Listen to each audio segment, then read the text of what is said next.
Hi hello friends, welcome back to my channel. ಕರ್ನಾಟಕದ ಪ್ರಸಿದ್ಧ ವಿಶೇಷವಾದ ಸಿಹಿ ರಾಗಿ ಆಲೂಬಾಯಿ.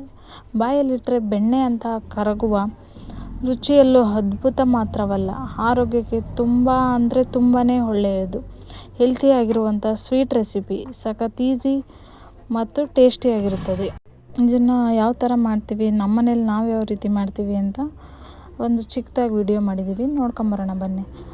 ರಾಗಿನ 3-4 ಅವರ್ ಚೆನ್ನಾಗಿ ನೆನಿಬೇಕು. ಆ ನೆಂದ ರಾಗಿನ ಒಂದು ನೀಟಾಗಿ ಪೇಸ್ಟ್ ಮಾಡ್ಕೋಬೇಕು. ಅದ್ರ ಜೊತೆಗೆ ಒಂದು ತೆಂಗಿನಕಾಯಿನ ಹಾಕ್ಕೋಬೇಕು. ಹಸಿ ತೆಂಗಿನಕಾಯಿನ ಹಾಕ್ಕೊಂಡು ಎರಡನ್ನೂ ಕೂಡ ನೀಟಾಗಿ ಪೇಸ್ಟ್ ಮಾಡ್ಕೋಬೇಕು. ನೀರು ಹಾಕಿ ಸ್ವಲ್ಪ ನೀಟಾಗಿ ಪೇಸ್ಟ್ ಮಾಡಿಕೊಂಡು ನಂತರ ನೋಡಿ ಈ ಅದಕ್ಕೆ ಪೇಸ್ಟ್ ಮಾಡ್ಕೋಬೇಕು. ಏನು ಪೇಸ್ಟ್ ಮಾಡ್ಕೊಂಡಿರ್ತೀವಲ್ಲ ಅದನ್ನು ಒಂದು ಜಾಲರಿ ತೊಗೊಂಡು ನೀಟಾಗಿ ಸೋಸ್ಕೋಬೇಕು. ಒಂದು ಸೈಡು ಬೆಲ್ಲನ ಕರಗಲಿಕ್ಕೆ ಇಟ್ಟಿದ್ವಿ. ಅದು ಕರಗಿದ ನಂತರ ಒಂದು ಪಾತ್ರೆಗೆ ಈ ಬೆಲ್ಲನೆಲ್ಲ ಸೋಸ್ಕೋಬೇಕು. ಅದರಲ್ಲಿ ಕಸ ಎಲ್ಲ ಇರುತ್ತಲ್ಲ, ಹಾಗಾಗಿ ಅದು ಬೆಲ್ಲ ಸೋಸಿದ ನಂತರ ಏನು ರುಬ್ಬಿಟ್ಕೊಂಡಿದ್ವಲ್ಲ ಆ ಪೇಸ್ಟ್ನೂ ಸಹ ಸೋಸ್ಕೊಂಡು ತಗೋಬೇಕು.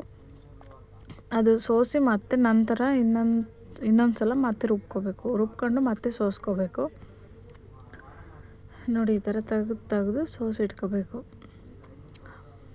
ಸೋಸಿದಾದ್ಮೇಲೆ ಬೆಲ್ಲನ ಕರಗಿಸ್ಕೊಂಡಿದ್ವಲ್ಲ ಅದನ್ನು ಕೂಡ ಅದಕ್ಕೆ ಮಿಕ್ಸ್ ಮಾಡ್ಕೊತಾ ಇದ್ವಿ. ಎರಡು ಮಿಕ್ಸ್ ಮಾಡ್ಕೊಂಡು ನೋಡಿ ಈ ಥರ ಕುದಿಯೋಕೆ ಇಟ್ಕೋಬೇಕು. ಈಗ ಒಂದು ಸೈಡು ಗಸಗಸೆನ ಹುರಿದು ಎತ್ತಿಟ್ಕೊಂಡಿದ್ವಿ. ನಂತರ ಒಣ ಕೊಬ್ಬರಿನ ತುರಿದಿಟ್ಕೊಂಡಿದ್ವಿ. ಏನು ಒಂದು ಪಾತ್ರೆಗೆ ಮಿಕ್ಸ್ ಮಾಡಿಟ್ಕೊಂಡಿದ್ವಲ್ಲ ಅದನ್ನು ಕಂಟಿನ್ಯೂಸ್ ಆಗಿ ಸೌಟ್ ಬಿಡ್ದಾಗೆ ನೀಟಾಗಿ ಚೆನ್ನಾಗಿ ಕುದಿಸ್ಕೋಬೇಕು. ಅದು ಕುದಿಸ್ಕೊಂಡಾಗ ಈ ಅದಕ್ಕೆ ಬರುತ್ತೆ. ನಂತರ ಅದು ಎಲ್ಲ ರೆಡಿ ಆದಮೇಲೆ ಒಂದು ತಟ್ಟೆಗೆ ತುಪ್ಪ ಸವರಿ ಅದಕ್ಕೆ ಸ್ವಲ್ಪ ಗಸಗಸೆ ಕೊಬ್ಬರಿ ಹಾಕಿ ಅದನ್ನು ನಂತರ ತಟ್ಟೆಗೆ ಹಾಕ್ಕೋಬೇಕು. ನೋಡಿ ಎಲ್ಲ ಇಷ್ಟಿಷ್ಟು ಸ್ವಲ್ಪ ಗಸಗಸೆ ಸ್ವಲ್ಪ ಏನು ತುರಿದಿಟ್ಕೊಂಡಿದ್ವಲ್ಲ ಕೊಬ್ಬರಿ ಕೂಡ ಹಾಕ್ಕೋಬೇಕು. ಹಾಕೊಂಡ ನಂತರ ಅದನ್ನು ಮಾಡಿಟ್ಕೊಂಡಿದ್ವಲ್ಲ ಕೀಲ್ಸ ರೆಡಿಯಾಗಿತ್ತಲ್ಲ ಅದನ್ನು ಕೂಡ ಹಾಕ್ಕೊತಾ ಇದ್ವಿ. ಈ ವಿಡಿಯೋ ಇಷ್ಟವಾದಲ್ಲಿ ಲೈಕ್ ಮಾಡಿ, ಶೇರ್ ಮಾಡಿ, ಕಮೆಂಟ್ ಮಾಡಿ. Thank you for watching.